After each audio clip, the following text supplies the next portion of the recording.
salah harga itu bisa dua kan ya, bisa under Iya. value atau over value. Tapi mungkin kita bahas dulu under value sini ya.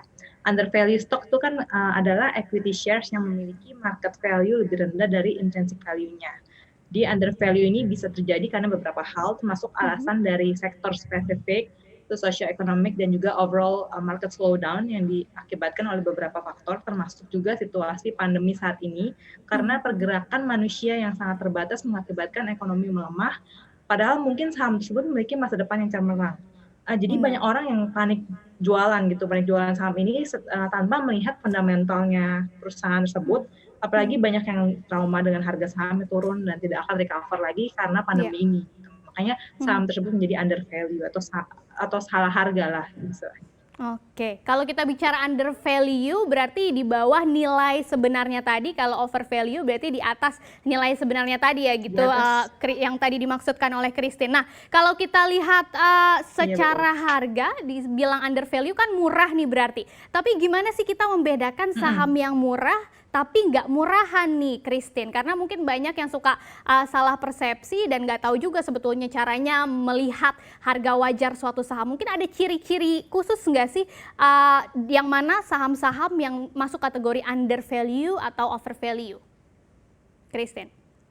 Memang sih kalau memang ciri saham under value ini memang saham-saham yang sebenarnya tuh banyak dijauhi oleh trader ya, karena kan alasannya biasanya saham semacam ini pernah jatuh sebelumnya karena isu ataupun masalah tertentu kan.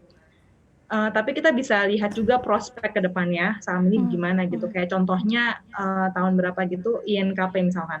Jadi saham ini pernah sempat jatuh signifikan banget kan ke bottomnya. Mungkin karena dulu sempat karena bosnya mereka mungkin gagal bayar.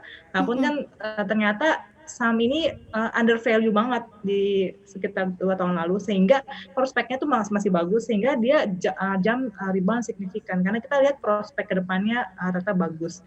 Terus kita bisa lihat juga dari beberapa faktor ya, kayak mungkin price to book value-nya yang sangat murah, mungkin bisa dilihat di bawah 1 kali, jadi 0,5 sampai 0,7 kali itu oke banget.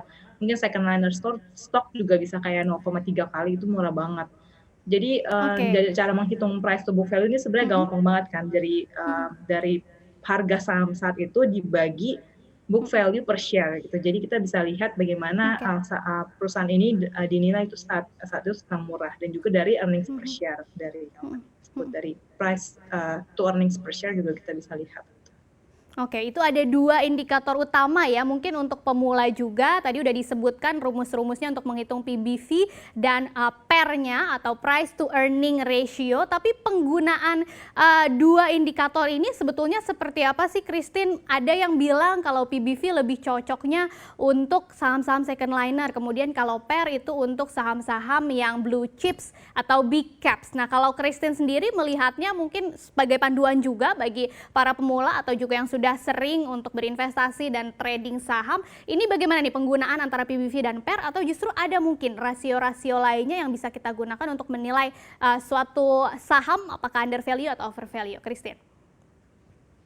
Sebenarnya dua-duanya bisa dipakai sih untuk sektor manapun ya. Memang kalau dari PE kita sebenarnya hitung PE nggak mesti setiap PE yang murah itu sebenarnya company-nya bagus gitu. Jadi kalau kita harus lihat dari relative valuation-nya gimana, yaitu misalkan PE itu dibandingkan valuasi dengan perusahaan sejenisnya, atau dibandingkan dengan historical valuasi perseroan dalam 5-10 tahun ke belakang. Apakah dia pernah ditradingin di misalkan saat ini di 5 kali PE, apakah dia pernah ditradingin di 10 kali PE. Lalu kita lihat juga kenapa dia tiba-tiba sekarang di 5 kali PE. Kita harus tahu kenapanya dulu, kenapa dia di rating valuasinya itu.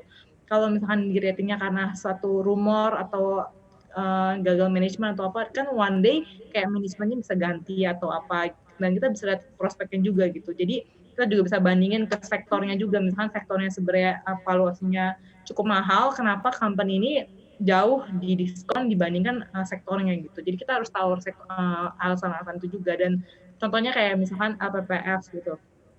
Sektornya dia tuh sebenarnya ada beberapa retailers tuh yang ditradingin di PE yang cukup mahal, tapi ternyata LPPF tuh jauh lebih murah dibandingkan relatif sektornya, relatif company-nya gitu, yang sejenis